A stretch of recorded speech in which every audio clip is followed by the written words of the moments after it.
Ani. Namanya di mana, Bu? Boyolali. Baik, Ibu. Ada keluhan apa ya, Bu? Saya sering mual muntah, Mbak, kalau pagi. Oh, gitu. Merasa mual pada pagi hari itu wajar ya, Bu ya, kalau dialami pada ibu hamil.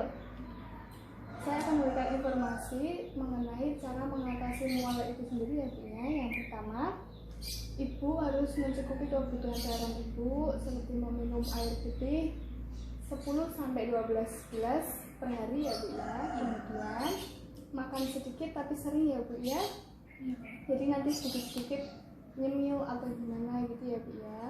Kemudian mencium aroma wangian seperti lemon atau raspberry atau yang lainnya ya, Bu ya. Kemudian alihkan perhatian ke hal yang disukai seperti misalnya Ibu suka membaca buku gitu ya, Bu ya. Kemudian konsumsi jahe atau permen jahe karena jahe dapat mengatasi mual. Kemudian istirahat yang cukup. Dari penjelasan saya tadi, apakah ada yang ditanyakan, Ibu? Tidak ada, Mbak. Tidak paham. Ya, baik. Kalau begitu saya permisi ya, Bu ya. Terima kasih atas waktunya. Selamat pagi, Bu. Pagi, Mbak. Perkenalkan, saya perawat Eka. Sebelumnya dengan Ibu siapa ya? Ani. Alamatnya di mana, Ibu? Boyolali. Baik, Ibu. Ibu ada keluhan apa ya, Bu? Ini akhir-akhir ini nafsu makan saya menurun, Mbak. Oh, gitu. Memang dalam kehamilan itu terdapat perubahan hormon ya, Bu, sehingga menyebabkan badan Ibu lemas, kemudian nafsu makan Ibu menurun. Untuk itu, Ibu bisa mengonsumsi karbohidrat seperti nasi, kemudian jagung, kentang, dan yang lain-lain ya, Bu ya. Ibu juga harus mengonsumsi protein seperti telur. Kemudian Ibu juga harus mengkonsumsi vitamin A, C, D, K, dan B kompleks ya, Bu ya, untuk memenuhi kebutuhan nutrisi Ibu dan janin Ibu. Ibu juga dikurangi ya, Bu ya, untuk mengkonsumsi makanan cepat saji karena itu dapat menyebabkan dampak buruk pada perkembangan janin Ibu. Baik, dari penjelasan saya tadi, apakah ada yang ditanyakan, Bu? Tidak ada, Mbak. Baik, kalau begitu saya permisi ya, Bu ya. Terima kasih atas waktunya. Ya, Mbak, sama-sama. Selamat pagi, Bu. Pagi, Mbak. Perkenalkan, saya perawat Eka. Sebelumnya dengan Ibu siapa? Ani. Alamatnya di mana, Bu? Boyolali. Baik. Ada keluhan apa ya, Bu ya? Akhir-akhir ini saya sering sulit tidur, Mbak. Oh, baik.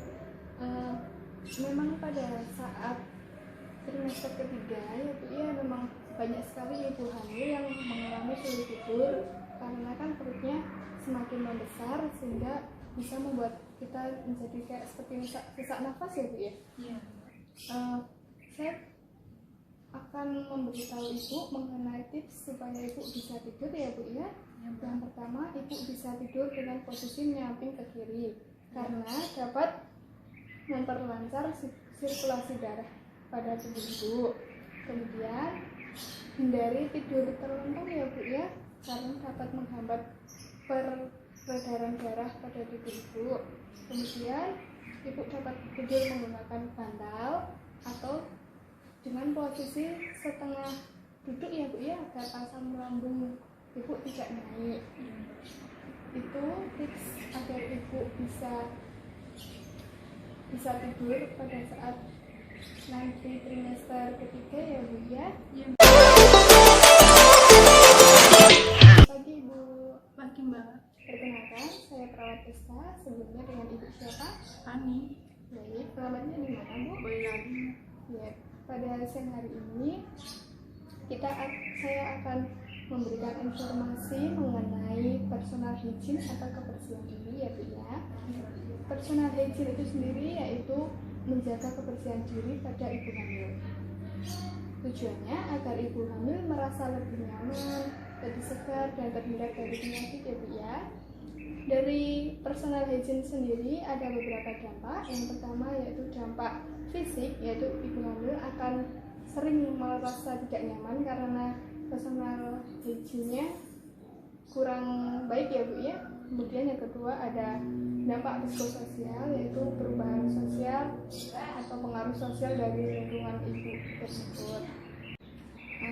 Jenis-jenis dari personal hygiene itu sendiri yaitu ada kebersihan mulut, kebersihan gigi, kemudian kebersihan rambut, kebersihan kulit, kebersihan genitalia, mencakup semua yang ada di tubuh ibu hamil itu ya Bu ya.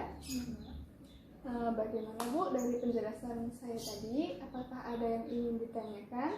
Enggak ada, Mbak. Baik Ibu, kalau begitu saya permisi ya Bu ya. Terima kasih atas waktunya. Iya, Mbak. Saya perawat Estaf.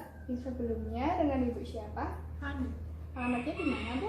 Boyolali, Pak. Baik Ibu, di sini saya akan memberikan informasi mengenai tanda-tanda kehamilan.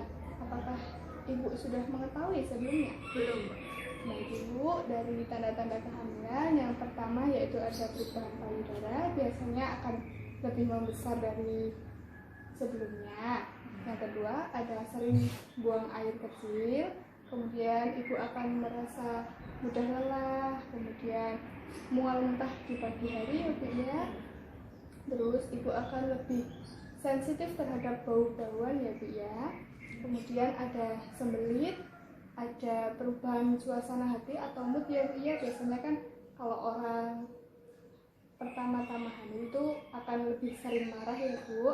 Kemudian terdapat muncul bercak darah, tapi itu munculnya hanya sedikit-sedikit kok. Baik Ibu, dari penjelasan saya tadi, apakah ada yang ingin ditanyakan? Enggak, Mbak. Apa lagi? Kalau begitu saya permisi ya Bu